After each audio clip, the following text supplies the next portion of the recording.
There is no doubt that the Niners have a favorable matchup coming this Sunday against the Arizona Cardinals. And one guy who must absolutely hate to do it just gave the 49ers incredibly high praise, and it comes on the heels of some pretty strong criticism. So we're going to talk about all of that in this episode, plus several other additional things. Hit subscribe if you're looking for 49ers content. Appreciate you guys. You're awesome. Let's jump into the question of the day, which is similar to yesterday's question. Yesterday was really defense related. Okay, so I want to flip it on the offensive side, okay? George Kittle says we have to lead from the offense. We have to be perfect. No mistakes, basically, right? I don't agree with that entirely. I do think the offense could be better, but I don't think that the offense is the problem on this team. But he does make a point, right? He's got a point there. So I'm curious from your perspective, if you're thinking offensively, the Niners need to be better, what is it they need to do in order to win this Sunday? What do they need to do differently this Sunday offensively to win? And for me, I think the answer is pretty clear. One, it'd be great if we had Ricky Pearsall back. It looks like he might be back this week. That'd be great. We could definitely use Ricky Pearsall, okay? But number two, I think Juwan Jennings has not been playing his best football, and I think he still can improve. Like, it's not over for him, okay? Brandon Aiyuk is probably still several weeks out if he even makes it back this season. I'm feeling like he's going to make it back, but people are making me nervous that he's not going to be back this season. We'll see. But the other thing the Niners can do, just a personal opinion, they can get B-Rob back in a little more involved. I talked about that the other day. But what they're doing with George Kittle, like, they need to lean on him a little bit more. I know it's a dangerous game to play, but the guy is, he's just an incredible football player, and he's one of the most incredible assets you have on your team. Give that guy 12 targets a game. I don't care. Just give him 12 targets. See what happens. George Kittle's unbelievable. He fights through contact to catch footballs. He dives to have touchdowns. Like, he's an unbelievable player. And that's not to throw shade on all of the other stuff he does in the run game. So that's my take. Let me know what you guys think on that. But let's talk a little bit deeper about this, starting with the fourth down conundrum, the criticism that this really high praise comes on the back of, okay? So you remember it. 4th and 1, the Niners, you think probably right now it's going to be a QB sneak, right? We're all thinking the same thing or something close to it, right? What do the 49ers do? They decide to kick it out wide to Christian McCaffrey. The short story is Luke Farrell can't hack it on that play. He just didn't pull it off. And he was a turnstile. The Rams defense absolutely blew through that, and Christian McCaffrey truly, even a miracle would not have gotten him past the 1 yard needed to gain. Like, he didn't have a shot. He didn't have a shot from the second the ball was in his hand. The play had already destroyed. And what was interesting is Brian Baldinger on the game yesterday, 95.7 The Game, said this. Not happy with Kyle Shanahan's play call on 4th and 1. The 4th and 1 play killed them. It just killed them down there. To not be able to pick up that yard, everybody else is running a quarterback sneak. It's too much of a gamble to go wide. Everybody has some form of tush push going on to get a yard. And when you can't get a yard in this league, you end up losing the game. I felt like that was an important play in that spot to get back into the game. And he's not wrong. That was a huge impactful play. You go and convert that. You go and get a touchdown on that. You're looking at 14-7. Like, it's a much tighter game. It's a much better opportunity for your team. So yeah, I mean, the same thing could be said about Juwan Jennings' fumble as well, right? Like, if that play doesn't happen, everything looks different for the 49ers. You could say the same thing about the referee's decision to call an illegal shift on George Kittle. If that moment doesn't happen, everything could have been different in that game. But the bottom line is you didn't do anything to stop the Rams for the vast majority of the game, and your offense took way too long to get moving. Now, there were key moments like this that were a part of that, for sure. The interesting thing, though, is how, is this a play? Is this like a one-moment thing or a bigger thing? That's where I want to talk about this. Like, for me, this was similar to the mistake, quote unquote, that Sean McVay called it when we played the Rams in the first game, and he went on a 4th and 1 and they got stuffed. right? They could have done a little rub route play that they did all game long. They chose not to do it. They chose to run the ball, and the 49ers stuffed them. And that was the game right there. And Sean McVay said it was his fault. It was a bad play call. And I'd like to say this is similar to that. This is one of those times where if the play works, you feel like a genius. Christian McCaffrey goes for probably 10 or 15 yards because everyone was expecting a tush push and they went out wide, whatever, right? I guess that's the way that would probably go in your head. But it doesn't happen. And then you have to take ownership and say it was a bad decision. Clearly, it didn't work. So it was the wrong play call.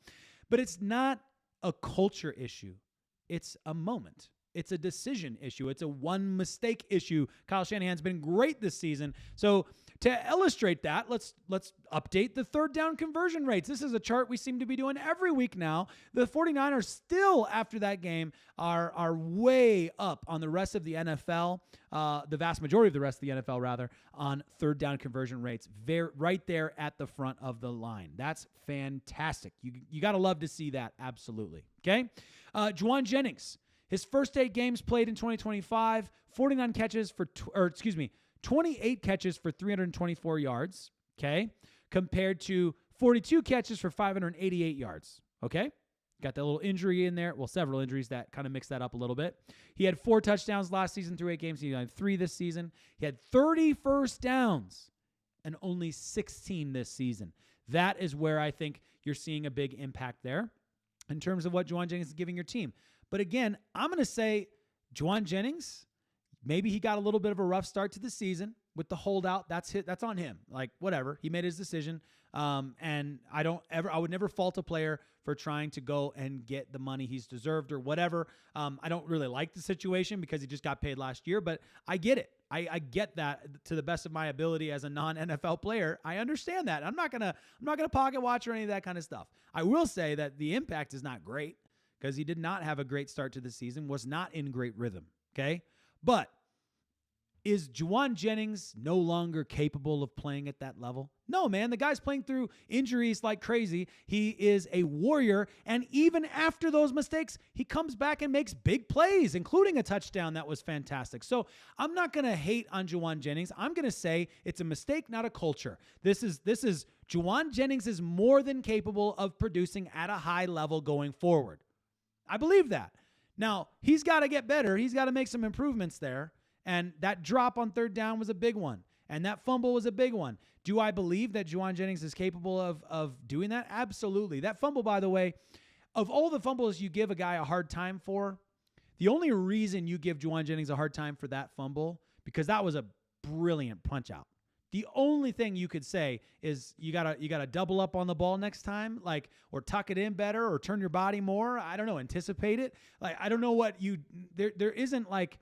It's not the type of play where he's got his arm out wide and it was just a dumb move from a player. It was a play that a great player made a great play against another player who was not in the best possible setup, but I didn't really feel like it was. I wouldn't hold that one against Juwan Jennings as much as I'd hold other mistakes on Juwan Jennings. I'll just say it that way. You can disagree, as always. Please feel free to disagree. But that brings me to an interesting take from a guy who Nick Rallis, did not want to say this. This is not how Nick Rallis wanted to go about his business, but he was asked about the benefit of facing Kyle Shanahan's offense in the past, and if that helps him in facing Kyle Shanahan's offense now in the present this upcoming week. This is what defensive coordinator Nick Rallis had to say from the Arizona Cardinals about facing Shanahan and if there was an advantage to having had played him before. Here's what he had to say. First matchup, 6th matchup since I've been here, no matter what, it's hard to prepare for. I actually just left the meeting with the coaches kind of going through some things that are difficult. And I said, keep watching and let me know what you guys figure out here. Make sure it's simple, because it's difficult. Like the way it's the run and the pass game. On how he can game plan it, number one, to get them in advantage positions, but then two, to dress it up I think the advantage of playing them before is I don't even know where we would be looking at that for the first time. It would be harder. But no matter what, it's hard every week. I always joke with the coaches, like I like kind of staying ahead of schedule. As soon as San Fran week hits, you're behind schedule, just because it takes you so long to work through what they do. Credit to them, like it's really good. So there you have it. I'm sure that's not exactly how he wanted that whole call to go there, that interview there, but huge high praise for Kyle Shanahan and the offense that he runs, feeling like he's behind the 8 ball the second that the week opens up against the San Francisco 49ers. He's already behind. He can't get ahead on it because it's too complicated. It's too difficult. And that is something that when I'm thinking about this offense and what they need to do this upcoming weekend to make up for deficiencies on the defense, who also, by the way, are going to benefit surely just by playing a team whose defense whose offense is not as good. They're bottom of the middle of the pack kind of offense right now, and that is a great situation for the 49ers defense. It's a great get-right game. It's not as good as some of the other ones on the schedule that are even better on paper as a get-right game, but they need it. They desperately need it, and this team needs to string some wins together. I've said that before. I'll say it again. This team needs to go and win 3 in a row, 4 in a row if they could. That would be incredible. They're going to be favored in most of the remaining games if things stay the way that they are right now. And so the Niners go out there and they go win some of these games and start feeling some confidence as they prepare for the playoffs. Anything we get in the playoffs is a bonus. I would like to say that if they're not going to make the playoffs, to be very, very disappointed. But I'm not going to be if we make the playoffs, with how things stand right now, I'll feel good about the fact that we made the playoffs considering everything we were up against this entire season. That's just my personal opinion. I'd love for them to go all the way, of course. I just don't know what's realistic, and I'm definitely not putting my hope in words like the Super Bowl right now. That's a kind of a crazy, hopeful scenario to be thinking about. But you know what? When defenses are thinking this way about Kyle Shanahan and Kyle Shanahan's offense, if they can find a way to improve to the level